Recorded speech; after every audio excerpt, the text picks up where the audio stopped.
એમએસયુઆઈના પૂર્વ વીસી વિજયકુમાર શ્રીવાસ્તવને નિમણૂક સમયે તેમની લાયકાત અંગે પ્રશ્નો ઉઠ્યા હતા, જેના કારણે વિવાદ સર્જાયો હતો. આ વિવાદો વચ્ચે વિજયકુમાર શ્રીવાસ્તવે રાજીનામું આપ્યું હતું.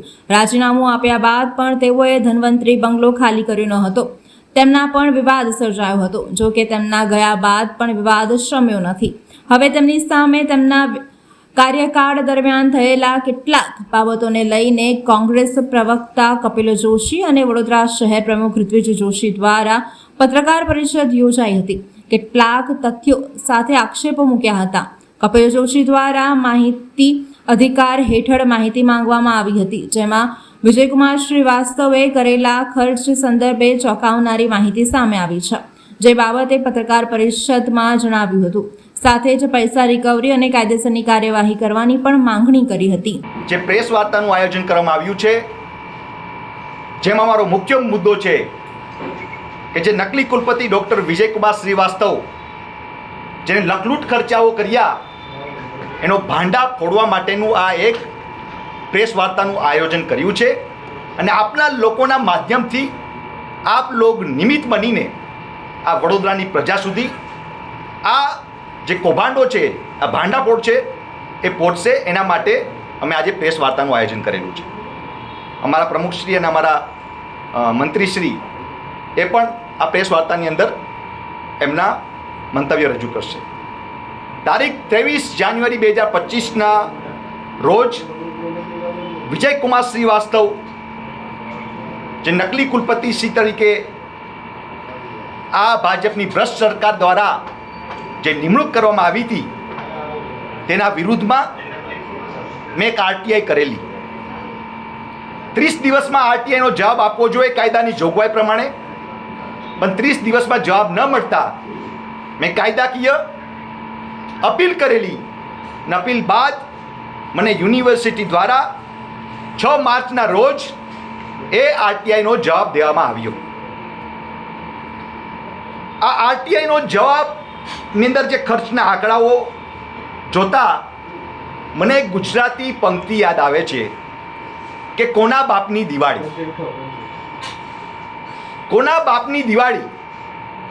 કારણ કે દલ્લા તરવાડી માફક જે ડૉક્ટર વિજયકુમાર શ્રીવાસ્તવે પોતાની લાયકાત છુપાવી અને સરકારશ્રીની મદદથી આજે આંતરરાષ્ટ્રીય ખ્યાતિ પ્રાપ્ત મહારાજા સયાજી યુનિવર્સિટીમાં આ કુલપતિએ વૈભવી વિલાસનો દાટ વાળી દીધો. આજે ગુજરાતની અંદર આપણે જોઈએ છે કે નકલી સરકારી કચેરીઓ, નકલી અધિકારીઓ, નકલી કોર્ટો, એનો જે સિલસિલો ચાલી રહ્યો છે એમાં એક વધારાનું છોગું ઉમેરાયું, એ છે નકલી કુલપતિ. આજે આખા ગુજરાતની અંદર નકલી કુલપતિઓનો રાફડો ફાટી ચૂક્યો છે. એમાંના એક નકલી કુલપતિ અમારા જે વિજયકુમાર શ્રીવાસ્તવના જો હું ખર્ચાઓ તમને હવે એની પર નજર રાખું તો મને આરટીઆઈ માધ્યમથી જે મને મળ્યા છે ખર્ચાઓ, કે જેના વિદેશ પ્રવાસની અંદર એને ટોટલ 6 દેશોમાં 3 વર્ષની અંદર 6 થી 7 દેશોની અંદર એને ભ્રમણ યાત્રા કરી, જેમાં Japan, UK, Spain, America, France, Nepal, Italy જેવા દેશોમાં આ નકલી કુલપતિએ ભ્રમણ યાત્રા કરી અને એની પાછળ 21 લાખ રૂપિયાનો આ યુનિવર્સિટીને ચૂનો લગાવવામાં આવ્યો. કેટલા? 21 લાખ રૂપિયાનો ચૂનો.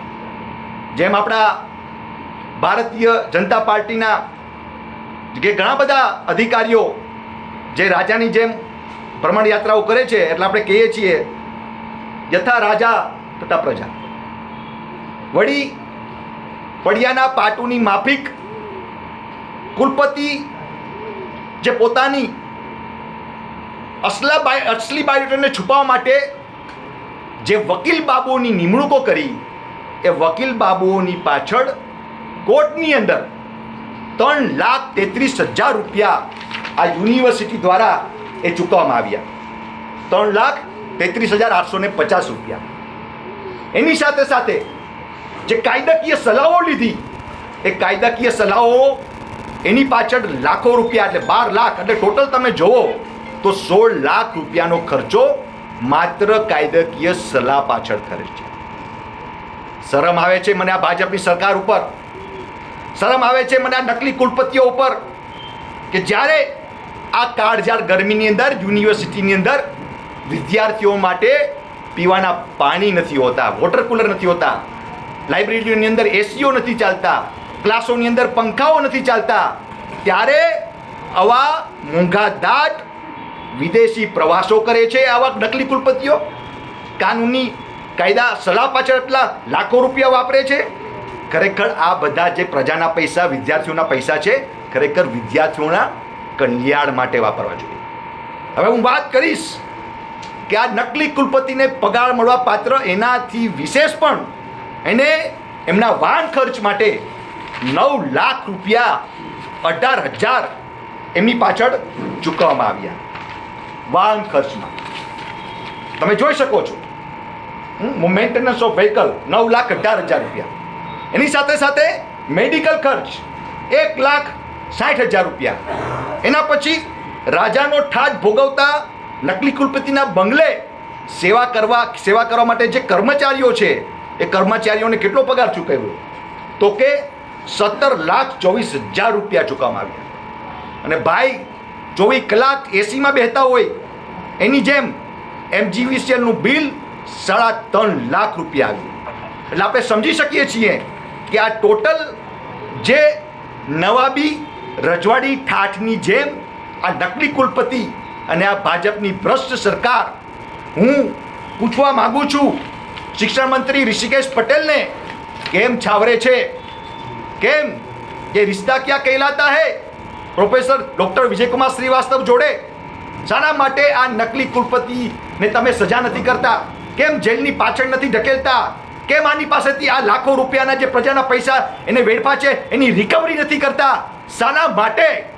એટલે તમે સમજી શકો છો કે આ ભાજપની સરકાર એટલી જ પાપની ભાગીદાર છે જેટલો આ નકલી કુલપતિ વિજયકુમાર શ્રીવાસ્તવ છે.